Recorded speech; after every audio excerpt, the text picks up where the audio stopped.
The real power of Revit comes from the use of parameters. On the left hand side of my screen you can see what we call the properties palette. It's this area here.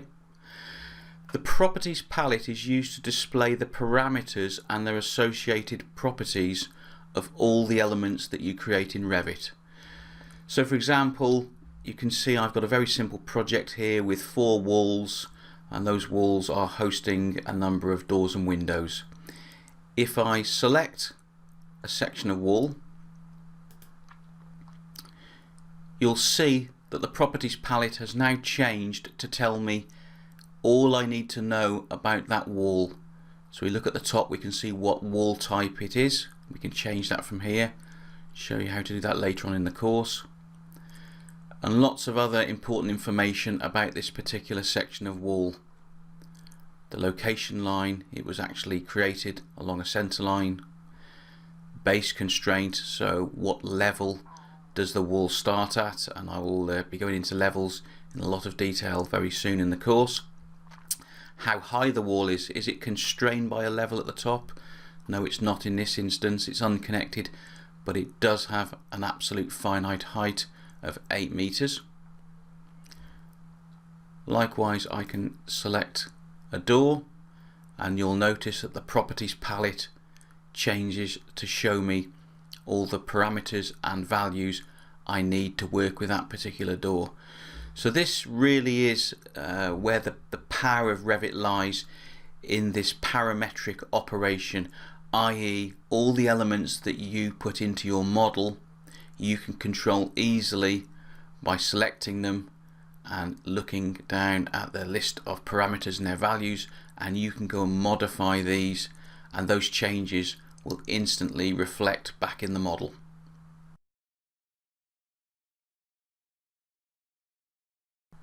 So we've just seen how we can bring up the properties or parameters and their values for all the elements in our project just by selecting a particular element and looking over into the properties palette. I'm going to talk a little bit more about the different types of parameters now. In Revit, fundamentally we have 2 different types of parameters, that is instance parameters and type parameters. Now, to best explain this, I'm going to use a simple model and I'm going to use the walls. We've got 4 walls in this model. All 4 sections of wall are of the same wall type. So if I select a wall, this particular wall type is called basic wall, wall external 102, brickwork 75 insulation, 100 blockwork, 12 mil of plaster on it. So that's the wall type. I can select any of those 4 segments and they will always report that they are the same wall type. But what if we want to vary a property of a section of wall without affecting the others? So for example, this front wall here, if I want that to be lower than the rest of the walls, I can lower that down. Use the control grips there. Obviously the 4 walls are still of the same type, however the height property of this particular wall is different from the rest. So if we look over into our properties palette with that section of wall still selected, you can see the unconnected height for this section is 3230.2. If I go and select any of the remaining 3 sections of wall, they still have their original height of 8 meters.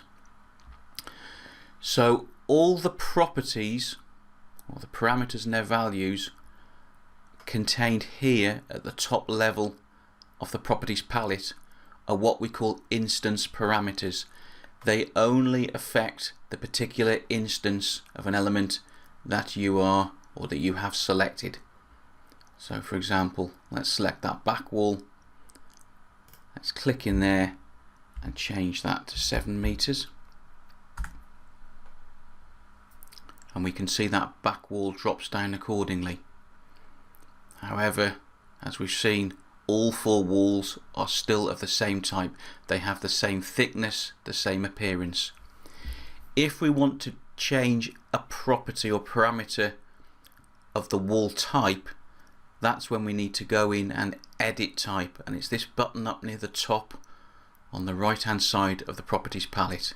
So I click edit type. I now get a separate palette that comes up just for the type properties, and there's a wealth of different parameters and values in here.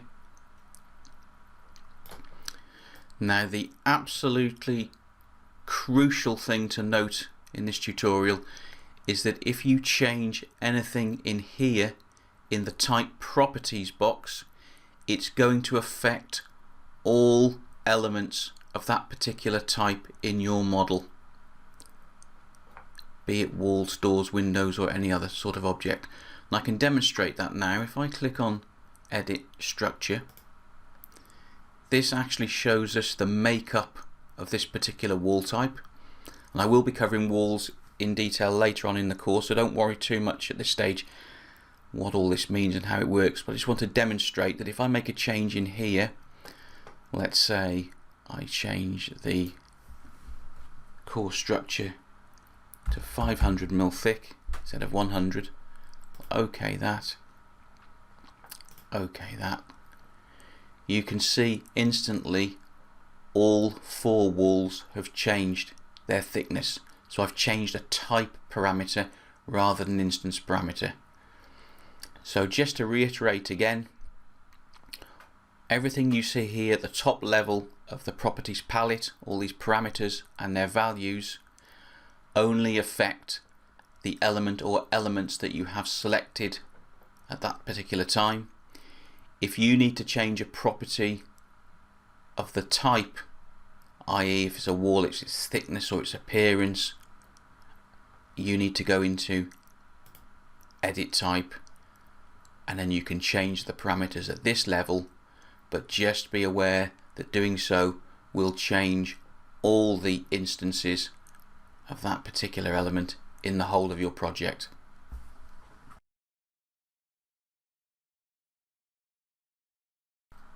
We can actually change the location of where this properties palette is docked in our workspace, and I'm going to show you how to do that now. So at the moment it's docked on the left hand side. I'm going to simply pick it up by its title bar, so I click and hold with my left mouse button, drag that.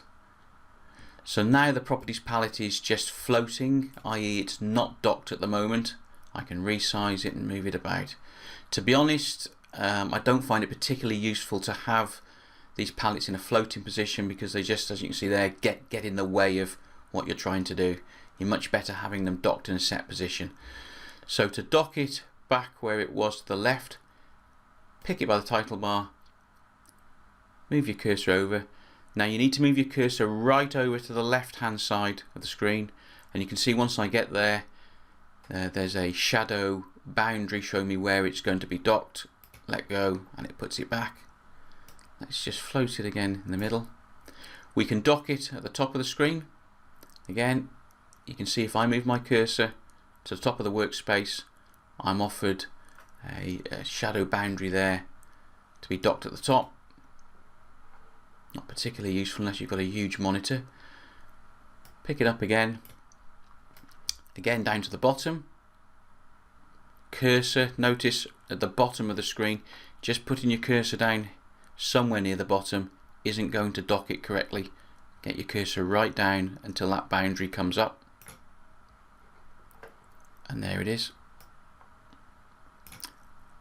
You can dock it over on the right hand side next to the project browser. I'll cover the project browser in detail in the next unit. What we can also do is stack these two one on top of the other. Now what you need to do here is just move up inside the project browser. You see my cursor moves up towards the title bar of the project browser, and now the two palettes are stacked. This is quite a useful workable configuration for most people. Just pull that off again there. And what we can also do if you move onto the title bar itself of the project browser, if you now look down before I release the mouse button, the shape of the boundary has a little tab at the bottom left hand corner at the bottom of the screen. If I let go now, what this actually does is put the project browser and the properties palette into a tabbed configuration. Now I can switch between the two. You may find this useful. Personally, I find it a bit of a pain really, because as you get used to Revit, you'll see that we are constantly using the project browser and the properties palette. So my opinion is we need to see both of those simultaneously, otherwise you're going to spend half your working time in Revit flicking between these tabs just to get to the parameters and the views that you need to adjust.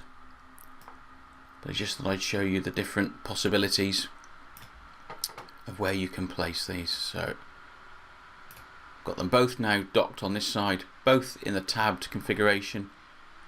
If you pick that up on its tab, I can go and stick that over there.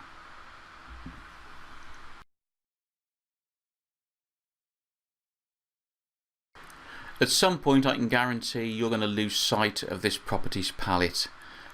When you're first starting out with Revit, it's quite easy to accidentally put this away, normally by clicking that close button. So I'm going to do that now.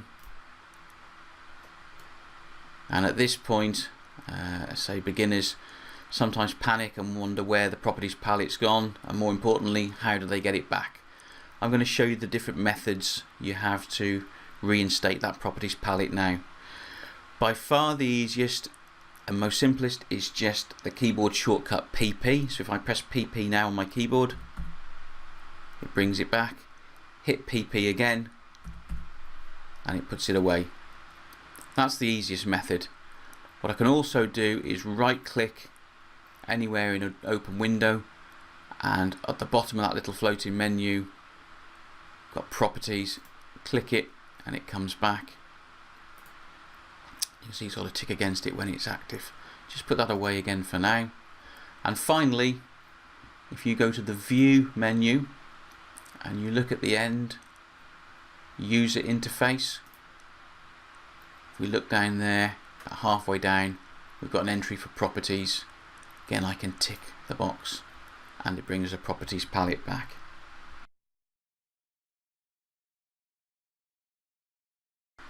We talked briefly before about the parameters and their values and the effect these have on the elements in our model.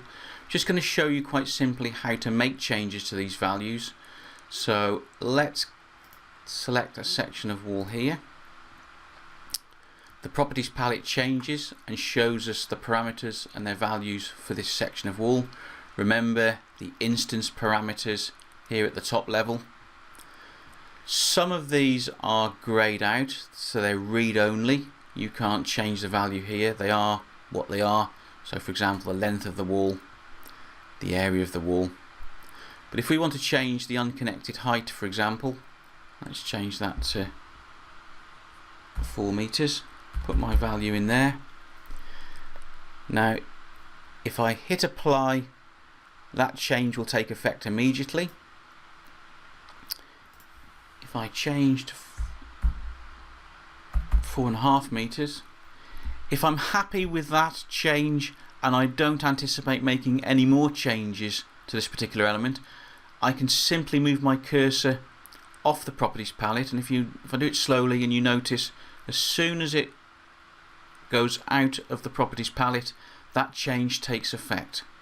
The apply button is useful if you're experimenting with a few different changes to an element. You can apply without taking wholesale effect by moving outside of the properties palette.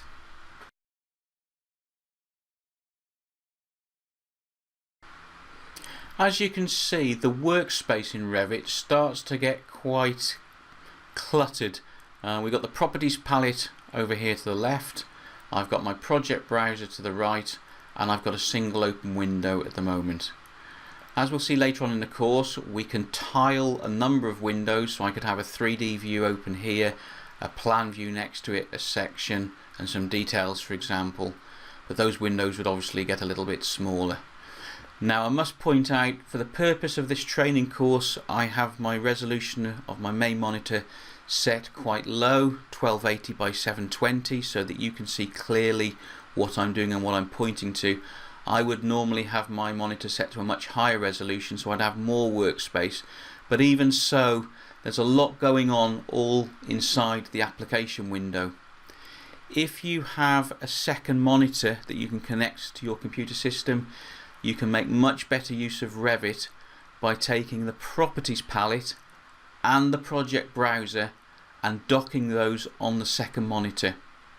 Those are the only two parts of the interface, that is the properties palette here and the project browser, that can actually come outside of the main Revit application window, which means you can leave the main window running on your main monitor and you can take both of those two palettes and put them on the second monitor. That leaves all of this space then available to tile your windows to work on your project. And that completes this unit.